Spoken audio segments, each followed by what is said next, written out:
Hello friends. मैं उम्मीद करती हूँ आप सभी बहुत अच्छे होंगे और ईश्वर से प्रार्थना करती हूँ कि आगे भी आप सभी के साथ सब कुछ बहुत अच्छा हो। तो मैंने कल आपको अपने सेल्फ इंट्रोडक्शन वीडियो में बताया था कि आज हम न्यूमरोलॉजी के बारे में सीखेंगे। आखिर ये न्यूमरोलॉजी होती क्या है, हमारे लिए ज़रूरी क्यों है और इसके मेजर फॉर्म्स क्या क्या है, कितने टाइप की न्यूमरोलॉजी होती है। तो चलिए स्टार्ट करते हैं।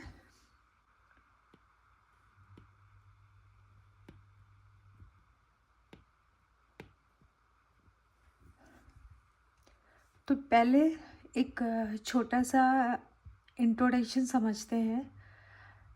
जब किसी भी बच्चे का जन्म होता है उस दिन से लेके नंबर्स उसकी लाइफ में जुड़ जाते हैं।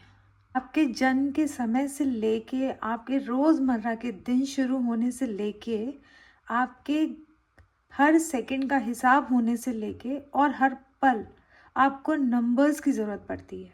आपकी डेट ऑफ बर्थ हो गया, आपकी घड़ी का टाइम हो गया, आपके पॉकेट में रखा हुआ पैसा हो गया, आपकी सैलरी, सब कुछ, इवन आपकी एज, सबको आप किन चीज़ों से जानते हैं? सिर्फ नंबर्स से। देखते हैं एक प्रॉपर डेफिनेशन की व्हाट इज़ न्यूमरोलॉजी।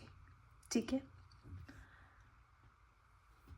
तो यहाँ पर ये जो न्यूमरोलॉजी की आप डेफिनेशन देख रहे हो स्क्रीन पे, ये मेरे जो गुरु ने मुझे नोट्स दिए हैं उन्हीं में से डेफिनेशन है। तो समझते हैं what is numerology. So numerology is the study of numbers. क्या है न्यूमरोलॉजी? आप पूरी न्यूमरोलॉजी में सिर्फ नंबर्स के बारे में ही जानेंगे, नंबर्स को ही पढ़ेंगे। Using the principle of numerology and using only the name and date of birth as basic information, the fundamental frequencies of different people can be determined. Okay, is that clear? किसी की date of birth और किसी के सिर्फ नाम को ही, नाम ही अगर आपको पता है, किसी की डेट ऑफ बर्थ ही पता है, तो आपको उस पर्सन की, आप उसकी फ्रीक्वेंसीज समझ जाएंगे, उसके बारे में समझ जाएंगे। Numerology is number game with 9 numbers. 9 numbers का गेम है न्यूमरोलॉजी में, 1 से लेके 9 तक का गेम है।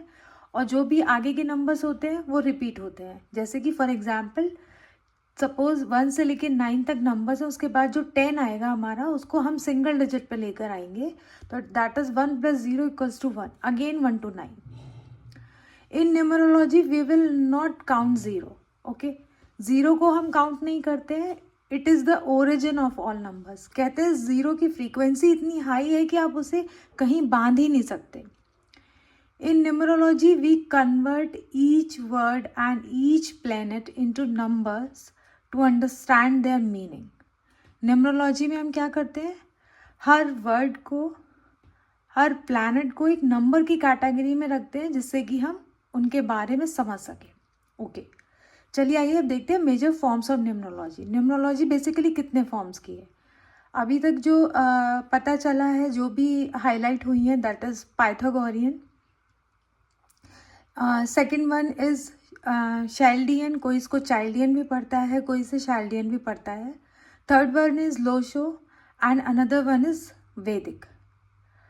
तो ये चार न्यूमरोलॉजी हैं जो कि अभी तक हाईलाइट हुई हैं। अब हम जानेंगे कि न्यूमरोलॉजी की जो फॉर्म्स हैं उसमें हम किन न्यूमरोलॉजी के बारे में इस चैनल पे पढ़ेंगे। ओके, तो यहाँ पर मैं आपके साथ कवर करूँगी Lo Shu, that is Chinese numerology, and then after Vedic numerology. आपको मेरे इस चैनल पे 2 न्यूमरोलॉजी सिखाई जाएंगी, लोशो एंड वैदिक। सो अब इन न्यूमरोलॉजी के फॉर्म्स को हम कल डिटेल में पढ़ेंगे। एक्चुअली जो हाईलाइट हुई हैं उनमें क्या प्लस पॉइंट रहा, जो हाईलाइट नहीं हुई हैं या किस वजह से हाईलाइट नहीं हो पाए न्यूमरोलॉजी के पैटर्न्स, तो इनको हम कल स्टडी करेंगे। और मैं आपको इनके बारे में डिटेल में बताऊंगी कि किस न्यूमरोलॉजी को हमने अडॉप्ट किया, किसको नहीं अडॉप्ट किया, और नहीं किया तो किस वजह से नहीं किया। तो फ्रेंड्स आज के लिए इतना ही, मिलते हैं कल नेक्स्ट वीडियो में। बने रहिएगा, हैव पेशेंस और हर वीडियो को बहुत ध्यान से देखिएगा। न्यूमरोलॉजी आप पूरा सीख जाएंगे। If you want to make numerology as your career तो बहुत अच्छी बात है, अगर नहीं तो एटलीस्ट अपने लिए तो आपको न्यूमरोलॉजी आनी ही चाहिए। सो बने रहिए, मिलते हैं नेक्स्ट वीडियो में। Till then bye.